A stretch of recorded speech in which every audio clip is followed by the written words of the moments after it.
नमस्कार, मैं संतोष सिंह। पूरे देश में प्रश्न पत्र लीक, बहाली में फर्जीवाड़ा को लेकर जारी आंदोलन का सफर आज पटना पहुंच रहा है। छात्रों ने दिल्ली फतह कर लिया, रांची फतह कर लिया और अब बिहार की बारी है। बिहार का फतह होगा कि नहीं होगा कहना मुश्किल है, क्योंकि नीतीश कुमार के शासनकाल में 2005 से लेकर 2025-26 तक बड़े पैमाने पर बहालियां हुई हैं सरकारी जॉब में, और उतने ही बड़े पैमाने पर खेल भी हुआ है। कोई भी ऐसा परीक्षा नहीं होगा जिसमें खेल नहीं हुआ हो। आंदोलन भी सबसे ज़्यादा यहाँ हुआ है। देश में जो आंदोलन देखने को मिला है, बिहार में हर वर्ष इस तरीके का 2-4 आंदोलन, परीक्षा, प्रश्न पत्र लीक, सारे मामले में आंदोलन होता रहा है। ये अलग बात है कि उस आंदोलन को कोर्ट का सहारा नहीं मिला। वो आंदोलन इसलिए हारा कि कोर्ट न्याय करने के बजाय पंचायती करते हुए दिखा, नहीं तो कब का बिहार बदला हुआ दिख जाता। कई फर्जी लोग जेल में होते। तो अब तो बात कोर्ट से आगे निकल चुकी है, क्योंकि बिहार के छात्रों ने भ्रष्टाचार के खिलाफ, खास करके फर्जी बहाली के खिलाफ सड़क से लेके सदन के आसपास तक लड़ने के बाद कोर्ट के पास न्याय के लिए जाता रहा है। आज तक कोर्ट से न्याय नहीं मिला। कोर्ट हमेशा ऐसा लगा कि सरकार के साथ खड़ी है, कहने में कोई गुरेज नहीं है। पिछले 20 वर्षों के दौरान कोर्ट का रवैया, अगर उसकी समीक्षा हो जाए तो पूरी जुडिशियरी का, कह सकते हैं ना कि सब कुछ नंगा हो जाएगा। 2023 से जजमेंट को रिजर्व रखे हुए हैं फर्जीवाड़ी बहाला में।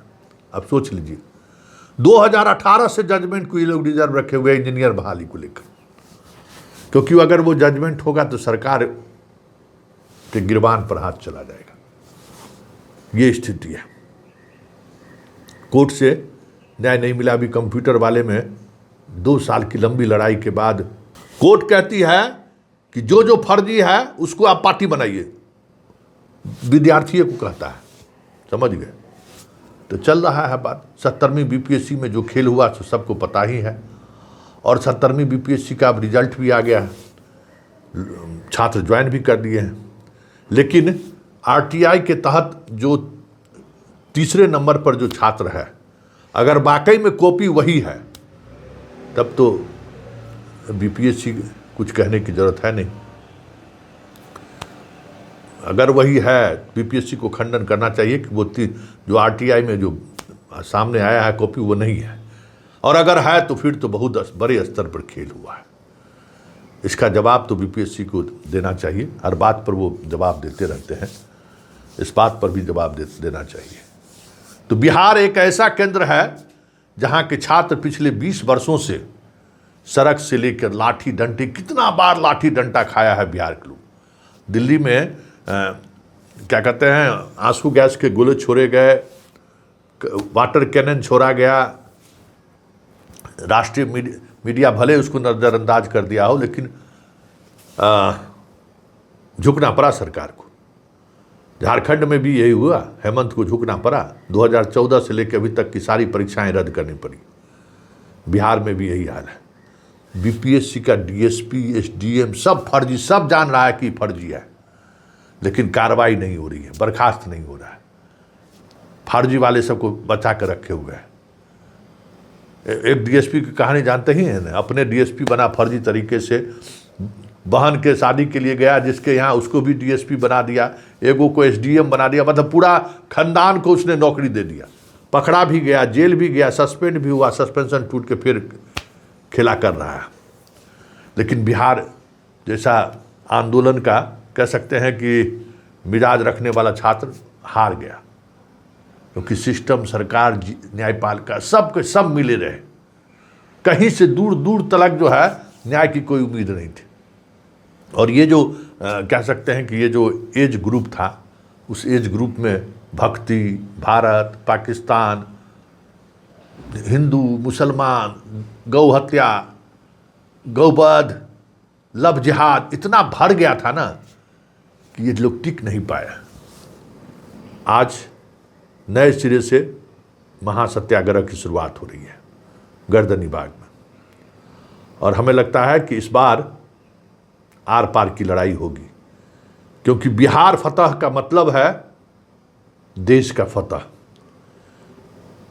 जंतर मंतर फतह से देश का फतह नहीं हुआ, रांची के फतह से देश का फतह नहीं हुआ, लेकिन अगर बिहार फतह हो गया तो तय मानिए देश का फतह हो जाएगा। मतलब देश का फतह मतलब देश की जो वर्तमान शासन व्यवस्था है उसका उल्टी गिनती शुरू, उसका अंत शुरू। क्योंकि बिहार में बड़ी जड़ता आ गई है पूरी सोसाइटी में, पूरा एकदम जड़ हो गया है। यहाँ की जड़ता को तोड़ना मुश्किल तो है। पूरा समाज जात पात धर्म मजहब में इस तरीके से बट गया है कि सही मुद्दों पर एक साथ एक मंच पर आना बड़ा मुश्किल हो गया है। कौन नेतृत्व कर रहा है जी? तो यादव है। ये कौन नेतृत्व कर रहा है? ये तो भूमियार है। अरे ये कौन नेतृत्व कर रहा है? ये तो कुर्मी है। ये कौन नेतृत्व कर रहा है? अरे ये तो मुसलमान है।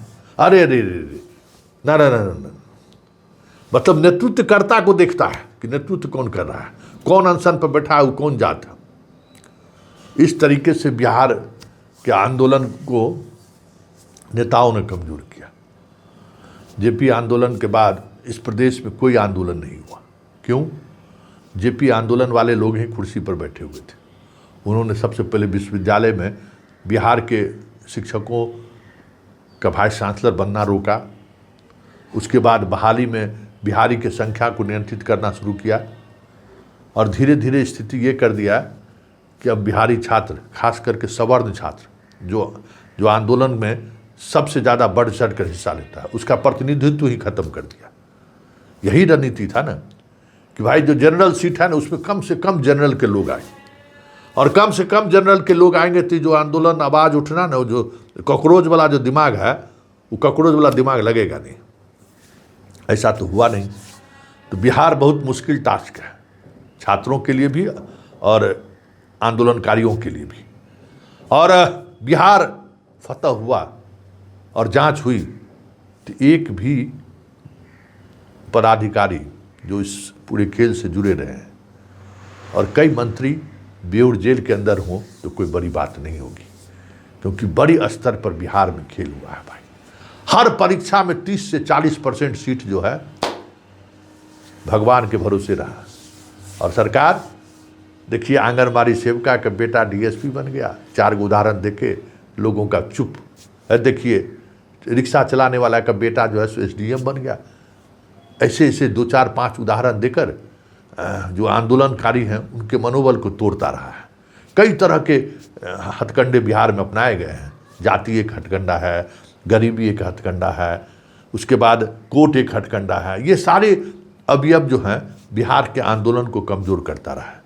अब देखना दिलचस्प होगा कि इस बार आंदोलन किस दिशा की तरफ बढ़ता है, कैसे वो आगे बढ़ता है, या फिर पहले जैसे होता रहा है वैसे हवा निकल जाता है। देखने वाली बात होगी।